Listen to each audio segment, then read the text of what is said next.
Assalamualaikum warahmatullahi wabarakatuh.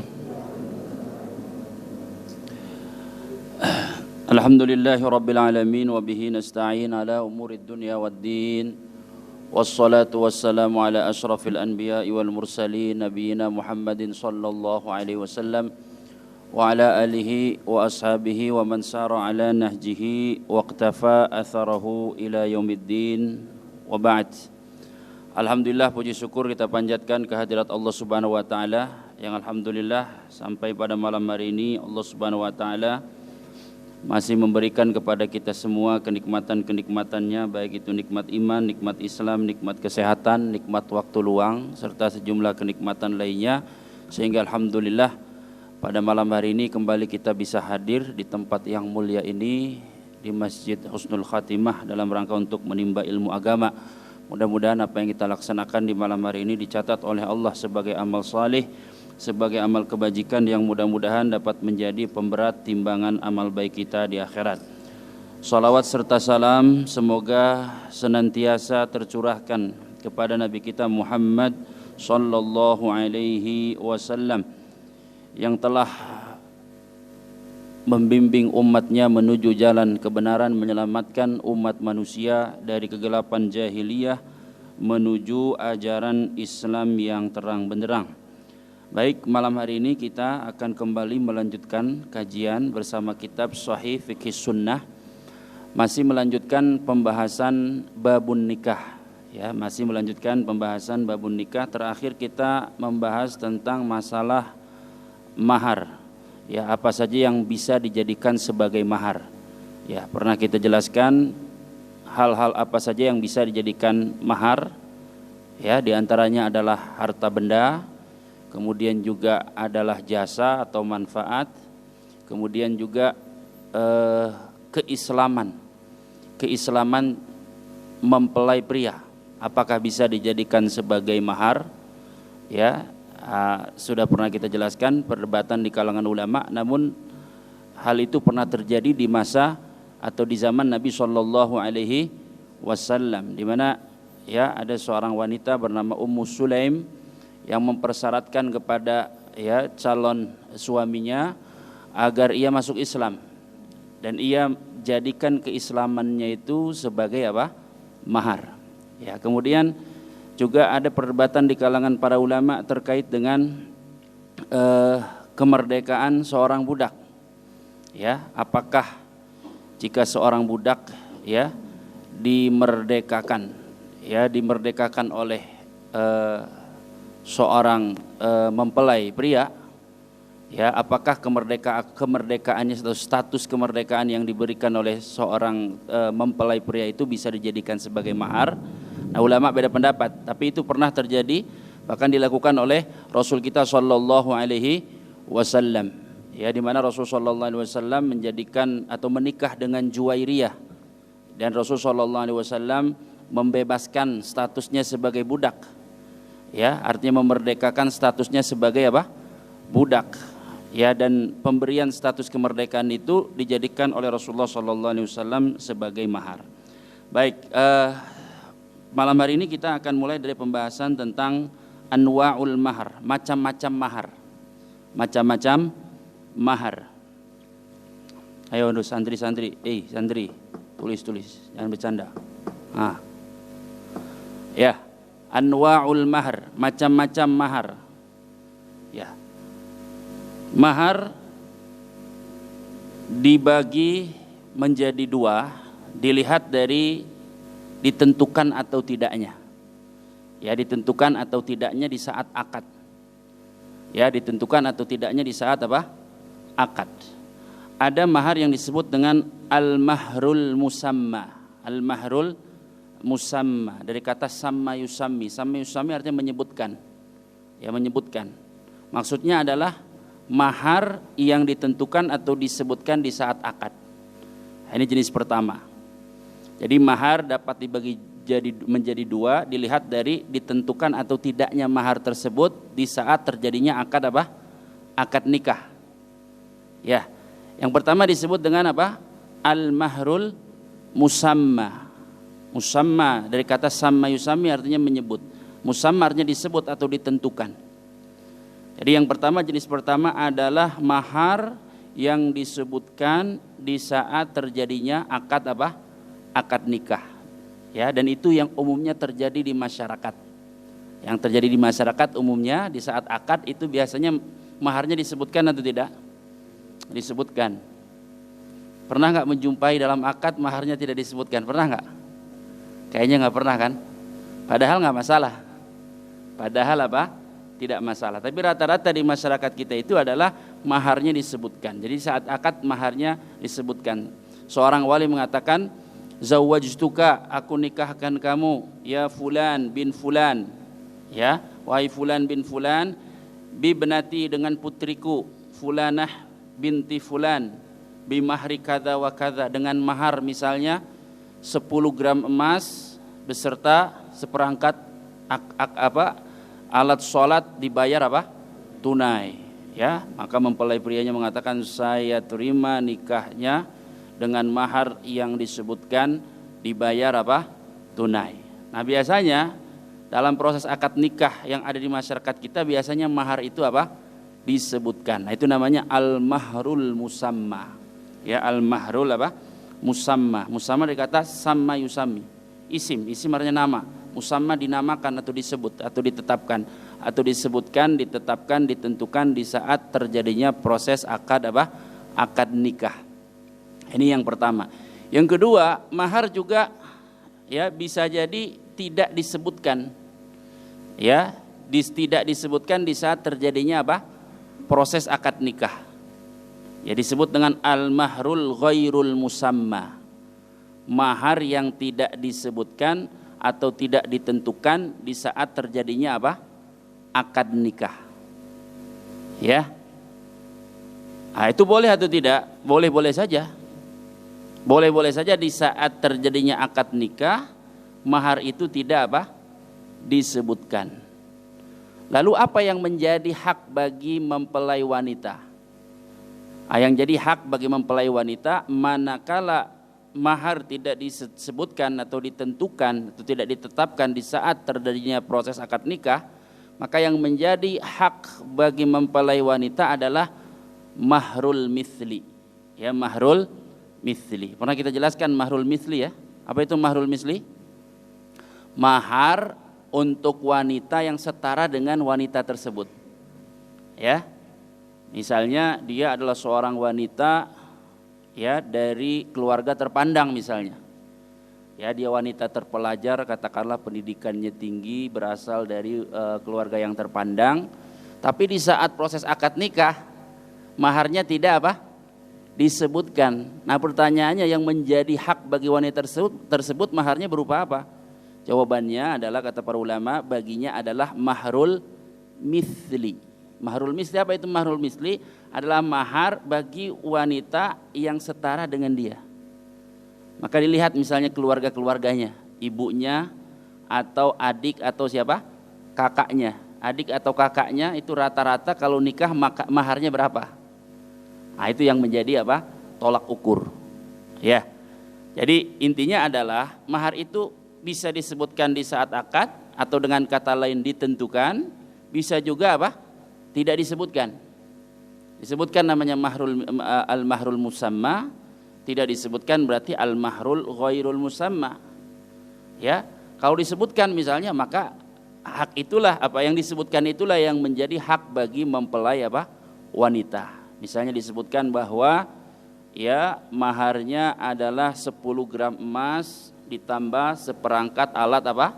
Sholat. Maka yang menjadi hak adalah 10 gram emas ditambah seperangkat alat sholat. Nah, di dalam fikih atau kajian fikih diperbolehkan mahar itu tidak disebutkan.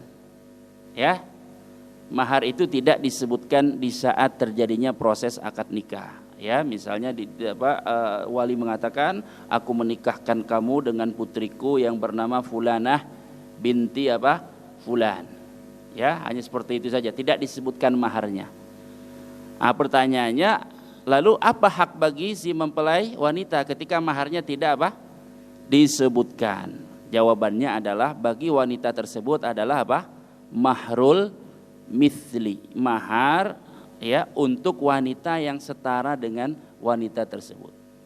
Makanya kata para ulama disunnahkan saja di saat proses akad nikah, disunnahkan agar mahar itu apa? Disebutkan, ditentukan supaya tidak terjadi adanya apa? Perselisihan ya di masa yang akan datang. Tetapi seandainya tidak disebutkan, maka bagi wanita tersebut adalah mahrul mithli, mahar bagi wanita yang setara dengan dirinya. Baik. Mahar juga dilihat dari waktu penyerahannya. Ya. Mahar dilihat dari waktu penyerahannya juga dapat dibagi menjadi dua. Dapat dibagi menjadi apa? Dua. Yang pertama adalah al-mahrul muajjal dan yang kedua adalah al-mahrul muajjal. Ya, yang pertama adalah al-mahrul muajjal, yang kedua adalah al-mahrul muajjal. Bedain dengan hamzah saja. Muajjal artinya yang disegerakan. Mahar yang disegerakan. Yaitu adalah mahar yang langsung diserahkan ketika terjadinya apa? Akad. Dan itu kan yang biasanya terjadi di masyarakat kita, benar nggak? Ya, biasanya terjadi misalnya dalam akad nikah dikatakan bahwa maharnya adalah 10 gram emas plus seperangkat alat apa? Sholat. Biasanya disebutkan dibayar apa? Tunai. Dibayar tunai. Mahrul muajjal itu adalah mahar yang dibayar atau diserahkan secara tunai, secara langsung, disegerakan. Lawan dari muajjal adalah muajjal. Kalau tadi pakai ain muajjal, sekarang pakai apa? Hamzah, muajjal. Ya tipis bedanya ya. Makanya bahasa Arab itu hati-hati kita mengucapkan bahasa Arab ya. Kalau beda satu huruf saja artinya udah jauh. Ya kan? Muajjal artinya tunai, muajjal artinya tidak tunai. Ya, diakhirkan. Statusnya menjadi hutang. Ya, bisa mahar itu statusnya menjadi hutang? Bisa, boleh. Ya, dibayar misalnya saya nikahkan kamu dengan putriku bernama Fulanah binti Fulan, dibayar secara angsuran misalnya. Boleh enggak? Boleh. Boleh. Atau dibayar nanti. Boleh enggak? Secara fikih boleh. Coba nanti ulama beda pendapat tentang penentuan waktunya. Ada batas waktunya atau tidak? Intinya adalah mahar bisa tunai, bisa tidak tunai. Bisa langsung, bisa bersifat apa? Hutang. Ya, bisa muajjal, bisa apa? Muajjal. Nah, pertanyaannya, manakala mahar itu bersifat muajjal, ya, bersifat tidak tunai, apakah waktu pembayarannya itu harus ditentukan atau tidak? Ya, dibayar tidak tunai misalnya. Dibayar nanti. Harus ditentukan enggak waktunya? Kapan? Ya. Harus ditentukan enggak? Dibayar nanti ya. Nantinya kapan? Sebutkan. Misalnya dengan mahar 10 gram emas dan seperangkat alat sholat dibayar nanti, gitu aja boleh nggak? Atau harus disebutkan tanggalnya? Dibayar di bulan Desember tahun depan, misalnya. Harus ditentukan atau tidak? Ulama beda pendapat. Ulama beda apa? Pendapat, ya.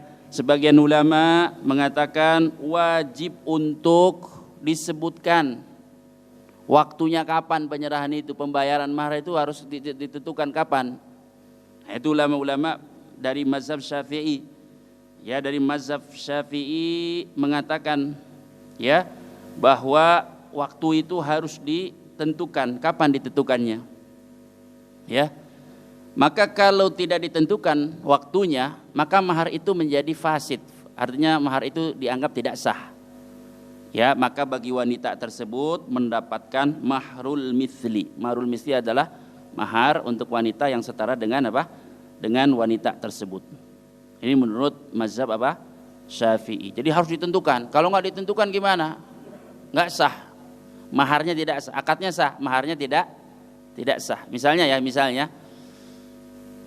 saya nikahkan kamu dengan putriku Fulanah binti Fulan. Maharnya ditentukan nih dengan mahar 10 gram emas beserta seperangkat alat salat. Tapi kemudian dibayar tidak tunai, tapi dibayar nanti misalnya. Ya, nanti ini kan nggak jelas, benar nggak? Gharar dalam bahasa fikihnya. Apa gharar tidak jelas kan? Nanti ini kapan? Nah kalau menurut mazhab Syafi'i, ini nggak sah ini. Maharnya tidak sah. Terus bagi si mempelai wanita apa? Bagi si mempelai wanita menurut mazhab Syafi'i dia mendapatkan mahrul mithli. Enggak 10 gram emas tadi, tapi dia dapat mahrul mithli. Mahrul mithli bisa lebih tinggi, bisa lebih rendah. Dilihat dari wanita tersebut ya berasal dari keluarga seperti apa. Ya. Nah, ini menurut mazhab menurut mazhab Syafi'i. Adapun menurut mazhab lainnya, menurut mazhab Hanafi dan Hambali, ya, mereka berpendapat bahwa mahar seperti itu dibolehkan walaupun ya pembayarannya ditunda dan waktunya tidak ditentukan. Mahar seperti itu sah. Dan si wanita akan mendapatkan haknya manakala terjadi kematian atau terjadi perceraian. Ya, jadi batas waktunya kapan? Batas waktunya adalah apabila terjadi kematian atau terjadi perceraian. Ini menurut mazhab Hambali. Jadi mazhab Hambali mengatakan ya mahar itu sah. Ya, walaupun pembayarannya tidak tunai. Walaupun juga waktu pembayarannya tidak ditentukan. Kapan dia mendapatkan haknya? Ya, maksimal kapan dia mendapatkan haknya? Batas akhirnya kapan? Manakala terjadi kematian salah satu di antara keduanya mengalami kematian atau terjadinya perceraian perceraian. Wallahu alam, ya pendapat kedua ini kalau memang didasari oleh keridhaan insyaallah nggak masalah. Ya, bahwa mahar seperti itu diperbolehkan. Ya, diperbolehkan jika memang sama-sama ridha dan nanti si mempelai wanita ini mendapatkan haknya, ya maksimal batas waktunya adalah jika terjadi kematian atau terjadinya perceraian, ya, terjadinya perceraian. Baik. Masalah berikutnya adalah tentang mahar. Pada dasarnya dengan terjadinya akad, akad, maka seorang wanita berhak untuk mendapatkan mahar secara sempurna. Ya. Misalnya tadi maharnya ditentukan 10 gram emas beserta seperangkat alat salat. Pada dasarnya dengan terjadinya akad dia berhak mendapatkan mahar tersebut secara lengkap, secara sempurna, yaitu 10 gram emas ditambah ya seperangkat alat salat. Tapi ada kondisi-kondisi di mana si mempelai wanita hanya berhak mendapatkan setengahnya. Hanya berhak mendapatkan berapa? Setengahnya. Bahkan ada kondisi di mana si wanita itu hanya tidak berhak mendapatkan mahar. Ya, hanya berhak mendapatkan pemberian saja. Pemberian yang disepakati. Tidak mesti berbentuk mahar, bisa jadi lebih murah atau lebih rendah harganya dibanding mahar. Atau boleh jadi setelah terjadinya akad si wanita ini tidak dapat apa-apa. Ya, si wanita ini tidak mendapatkan apa-apa. Jadi sekali lagi pada dasarnya dengan terjadinya akad wanita berhak untuk mendapatkan mahar yang disepakati secara full, secara penuh, secara sempurna. Misalnya dalam akad disebutkan bahwa mahar bagi si wanita tersebut adalah 10 gram emas beserta seperangkat alat salat. Pada dasarnya dia berhak untuk mendapatkan itu. Tapi boleh jadi dalam kondisi-kondisi tertentu seperti yang akan kita sampaikan nanti, dia hanya berhak mendapatkan setengahnya saja, atau bahkan dia boleh jadi dalam kondisi tertentu dia tidak berhak mendapatkannya, atau boleh jadi dalam kondisi tertentu dia hanya berhak mendapatkan pemberian secara sukarela dari pihak laki-laki. Ya, dari pihak laki-laki. Maka pertanyaannya, kapan seorang wanita mendapatkan hak untuk menerima sepenuhnya mahar yang disebutkan di dalam apa? Akad atau mahar yang telah ditetapkan. Kapan dia berhak untuk mendapatkannya? Atau haknya, kapan haknya itu dia terima ya untuk mendapatkan mahar sepenuhnya. Yang pertama kata para ulama, jika sudah terjadi ya hubungan badan atau hubungan suami istri antara laki-laki dan perempuan. Jika sudah terjadi hubungan badan ya, maka si wanita berhak untuk mendapatkan mahar secara sempurna. Kan boleh jadi orang menikah tapi belum terjadi hubungan badan. Boleh jadi seperti itu kan? Boleh jadi dia menikah tidak terjadi hubungan badan, bahkan belum disatukan dalam satu tempat. Boleh jadi baru akad nikah ya kan, selesai akad nikah udah langsung diceraikan. Bisa jadi terjadi, boleh jadi terjadi seperti itu ya. Nah itu, maka kondisi-kondisi ini membuat hak yang diterima oleh wanita ini berbeda-beda sesuai dengan kondisi-kondisi yang terjadi. Nah, kalau sudah terjadi hubungan badan antara suami dan istri, antara mempelai wanita dan mempelai pria setelah akad, maka si wanita tersebut memiliki hak untuk mendapatkan mahar sepenuhnya. Ya, untuk mendapatkan mahar sepenuhnya. Jika telah melakukan hubungan suami istri. Walaupun misalnya ternyata akad nikahnya nanti tidak sah. Walaupun ternyata akad nikahnya setelah itu ternyata terbukti tidak sah. Harus dibatalkan. Misalnya kalau harus dibatalkan, misalnya ya laki-laki wanita menikah. Ya, disebutkan maharnya misalnya 10 gram emas plus seperangkat alat sholat. Setelah itu terjadi hubungan suami istri ya, tapi setelah itu ternyata terbukti bahwa laki-laki dan perempuan ini punya hubungan kekerabatan atau hubungan persaudaraan disebabkan sepersusuan. Bisa jadi kan?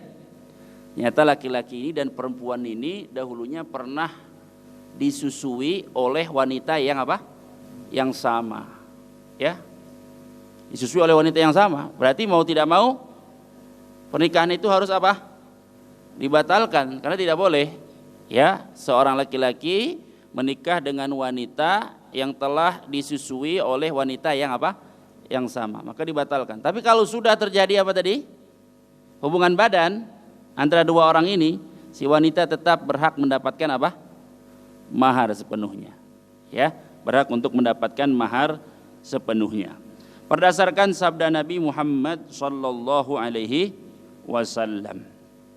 Kata Nabi sallallahu alaihi wasallam ya, dalam sebuah hadis kata Rasul sallallahu alaihi wasallam, beliau mengatakan atau beliau bersabda, ayyuma imra'atin nukihat bi ghairi idzni waliyiha fanikahuha batil. Ya, ayyuma imra'atin, wanita mana saja yang dinikahi tanpa izin walinya. Ya, mana saja wanita yang dinikahi tanpa izin siapa? Walinya. Nikah tanpa wali sah atau batal?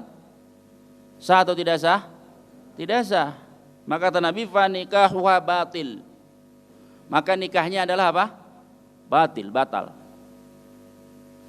Ya, nikahnya batal, nikahnya enggak sah. Nah, pertanyaannya bagaimana kalau sudah terjadi hubungan hubungan badan antara keduanya? Nah, kata Rasulullah sallallahu alaihi wasallam, fa in dakhala biha falahal mahru bimastahalla min farjiha. Kata Nabi sallallahu alaihi wasallam, fa in dakhala biha, akan tetapi jika si laki-laki telah menggauli wanita tersebut, ya falahal mahru, maka bagi wanita tersebut ya, atau wanita tersebut berhak mendapatkan mahar. Kata Nabi, falahal mahru, maka baginya mahar bimastahalla min farjiha, karena dia telah menghalalkan kehormatannya. Jadi dengan terjadinya ya, hubungan suami istri, maka si wanita berhak mendapatkan mahar sepenuhnya. Ya, walaupun pada kenyataannya nanti nikah tersebut dinilai oleh hakim sebagai nikah yang apa? Yang batal, yang tidak sah. Jika dalam pernikahan yang tidak sah saja sang istri atau si wanita berhak mendapatkan mahar, apalagi dalam pernikahan yang apa? Yang sah. Jadi manakala sudah terjadi ya hubungan badan antara laki-laki dan perempuan dalam sebuah, yaitu setelah terjadinya akad, baik itu akad yang sah atau akad yang tidak apa? Tidak sah. Yang penting sudah terjadi hubungan badan, maka si wanita berhak untuk mendapatkan apa? Mahar sepenuhnya, ya, mahar sepenuhnya. Baik. Ini yang pertama. Yang kedua, ya, yang kedua, jika terjadi kematian. Jika terjadi apa? Kematian salah satu di antara ya pengantin tersebut. Salah satu di antara mempelai pria atau mempelai apa? Wanita. Pengantin pria atau pengantin wanita, manakala salah satunya wafat, meninggal setelah terjadi akad nikah, ya, maka mahar tersebut menjadi hak yang tetap bagi si wanita secara penuh, secara sempurna. Ya, jadi misalnya ada orang menikah, laki-laki dan perempuan, setelah akad nikah, ya, setelah akad nikah, si laki-laki ini atau wanita ini meninggal. Ya, si laki-laki meninggal atau wanita ini meninggal. Maka mahar tetap diserahkan atau tidak? Ya, mahar tetap diserahkan. Yang disepakati ulama adalah jika mahar tersebut telah disebutkan di dalam akad. Kalau mahar tersebut disebutkan dalam akad, ya, ditetapkan dalam akad, maka mahar tersebut menjadi hak bagi siapa? Wanita. Ya, menjadi hak bagi siapa? Wanita. Nah, ini kesepakatan para ulama sahabat, kesepakatan para ulama sahabat. Jadi manakala terjadi kematian setelah terjadinya akad nikah, ya, dan mahar itu telah disebutkan, telah disebutkan dalam akad, maka si wanita berhak untuk mendapatkan mahar secara sempurna. Ya, walaupun belum terjadi apa-apa. Walaupun belum apa? Terjadi apa-apa. Ya, karena apa namanya, kematian ini kan bukan perceraian. Kematian bukan apa? Perceraian. Kematian juga bukan merupakan pembatal dari apa? Pernikahan. Ya. Pernikahan apa? Kematian hanya merupakan kesudahan dari hubungan antara suami dan apa? Istri.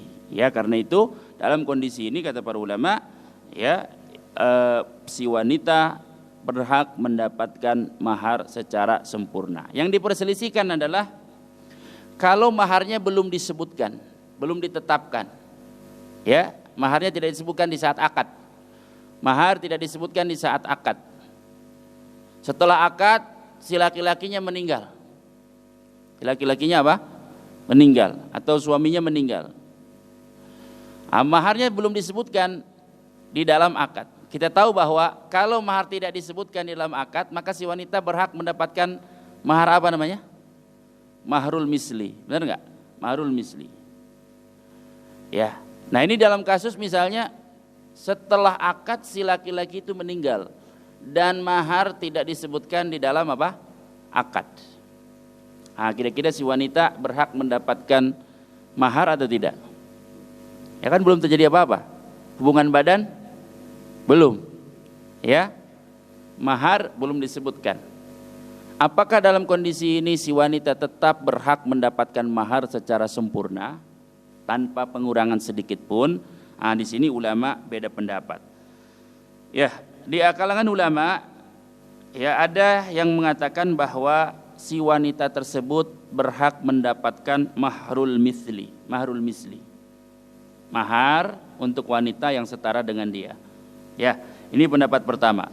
Pendapat kedua mengatakan, ya, bahwa wanita tersebut tidak berhak mendapatkan apa-apa. Tidak berhak mendapatkan apa-apa karena belum terjadi apa-apa. Ya, tidak terjadi apa-apa. Hubungan badan sudah terjadi belum? Belum terjadi. Ya, mahar sudah ditentukan atau belum? Belum ditentukan. Ya, menurut ulama ini ya udah berarti impas lah. Ya, hubungan badan belum terjadi, mahar juga belum apa? Disebutkan. Ya berarti impas sudah. Jadi si wanita itu ya sama sekali tidak dirugikan. Ya, menurut mereka, menurut mazhab kedua ini. Maka dari itu bagi si wanita dia tidak berhak mendapatkan apa-apa. Ya, ini pendapat kedua. Tetapi insya Allah pendapat yang kuat adalah bahwa bagi wanita tersebut berhak untuk mendapatkan apa? Mahar. Dan maharnya apabila tidak disebutkan berarti apa? Mahar misli. Hal ini berdasarkan hadis sahih yang diriwayatkan oleh Imam Abu Dawud, Imam Tirmidzi, Imam Nasa'i. Imam Abu Dawud, Imam Tirmidzi dan Imam apa? Nasa'i. Ya. Dari Alqamah. Dari Alqamah ini seorang tabi'in. Beliau berkata, qala utiya Abdullah bin Mas'ud fi imra'atin tazawwajaha rajulun. Abdullah bin Mas'ud ini pernah didatangi oleh seorang wanita. Tazawwajaha rajulun, yang dinikahi oleh seorang laki-laki. Thumma mata anha, kemudian laki-laki ini meninggal. Walam yufrid laha sadaqan, dan laki-laki ini belum menentukan maharnya. Sadaq artinya mahar. Walam yufrid laha sadaqan, dan laki-laki ini belum menentukan maharnya.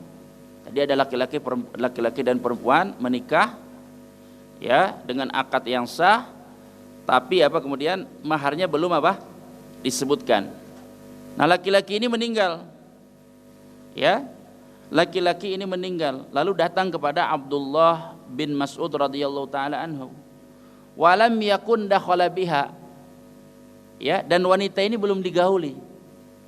Ya, wanita ini belum apa? Digauli. Qala fakhtalafu ilaih. Maka orang-orang pun berbeda pandangan di hadapan Ibnu Mas'ud. Ini harusnya apa yang dilakukan? Faqala, maka Abdullah bin Mas'ud mengatakan, ara laha mithlu sadaqi nisaiha walahal mirath wa alaihal iddah. Kata Abdullah bin Mas'ud radhiyallahu taala anha, wanita ini berhak mendapatkan segala hak-hak layaknya seorang istri. Ya, kata beliau, ara laha mithlu sadaqi nisaiha. Aku memandang bahwa wanita tersebut layak untuk mendapatkan sodak. Sodak artinya mahar. Sodaku nisaiha. Apa mahar wanita yang setara dengannya. Ya, wanita ini berhak untuk mendapatkan mahar. Walahal miras, yaitu mahrul misli. Walahal miras, bahkan wanita ini berhak untuk mendapatkan apa? Warisan. Berhak untuk mendapatkan apa? Warisan. Ya, karena walaupun baru nikah, ya, tetapi dengan akad yang sah, lalu si laki-laki meninggal, ya, walaupun dalam waktu yang singkat, ya, dia tidak lagi bersuami, suaminya meninggal, tapi status wanita tersebut adalah sudah menjadi apa? Istri bagi si laki-laki tersebut. Ya, maka dari itu selain dia mendapatkan mahar, kata Abdullah bin Mas'ud, walahal miras. Bagi wanita ini dia berhak mendapatkan apa? Warisan. Jadi satu mahar, dua warisan, wa alaihal iddah, dan dia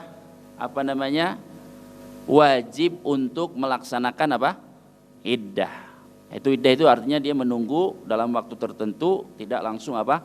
Menikah. Iddah bagi wanita yang ditinggal wafat berapa? Ya, 4 bulan 10 hari. 4 bulan 10 hari. Nah, ini ketetapan dari Abdullah bin Mas'ud. Jadi Abdullah bin Mas'ud menetapkan seperti itu. Oh, jadi ini wanita ini tetap mendapatkan mahar, maharnya mahar musli, kemudian dapat warisan, dan wajib bagi wanita ini untuk apa? Menunggu masa apa? Iddah. Nah, ini apa yang ditetapkan oleh Abdullah ibnu Mas'ud. Maka kemudian ada seseorang bernama Ma'qil ibnu Sinan al-Ashja'i, seorang sahabat. Fasyahida Ma'qil ibnu Sinan al-Ashja'i. Maka kemudian Ma'qil ibnu Sinan, seorang sahabi atau seorang sahabat, beliau bersaksi anna Nabiya sallallahu alaihi wasallam, bahwa Nabi sallallahu alaihi wasallam qada fi Birwa ibnati Washiq. Rasul sallallahu alaihi wasallam pernah menetapkan hukuman yang sama, memutuskan hukum yang sama. bukan hukuman ya, hukum. Menetapkan hukum yang sama atau keputusan yang sama terhadap wanita yang ada di zaman Nabi bernama Birwa binti Washiq bimithli ma qada, sesuai dengan apa yang telah ditetapkan oleh Abdullah bin Mas'ud radhiyallahu anhu. Jadi Abdullah bin Mas'ud berijtihad di zamannya ya terkait wanita yang ditinggal mati oleh suaminya padahal belum disentuh, belum digauli ya, dan belum ditetapkan baginya apa? Mahar. Ya, Abdullah bin Mas'ud kemudian beliau menetapkan. Ketetapannya apa? Bahwa dia berhak untuk mendapatkan mahrul misli, satu. Yang kedua, dia berhak untuk mendapatkan apa? Warisan. Dan yang ketiga adalah wanita tersebut wajib untuk menunggu masa apa? Iddah.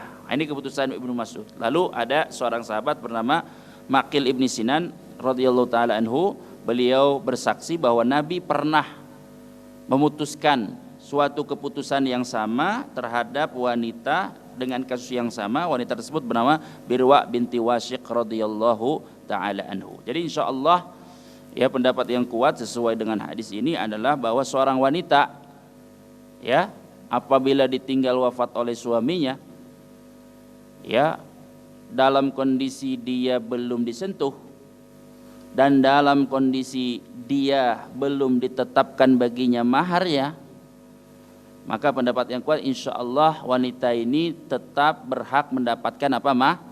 Mahar. Tetapi maharnya adalah mahar apa?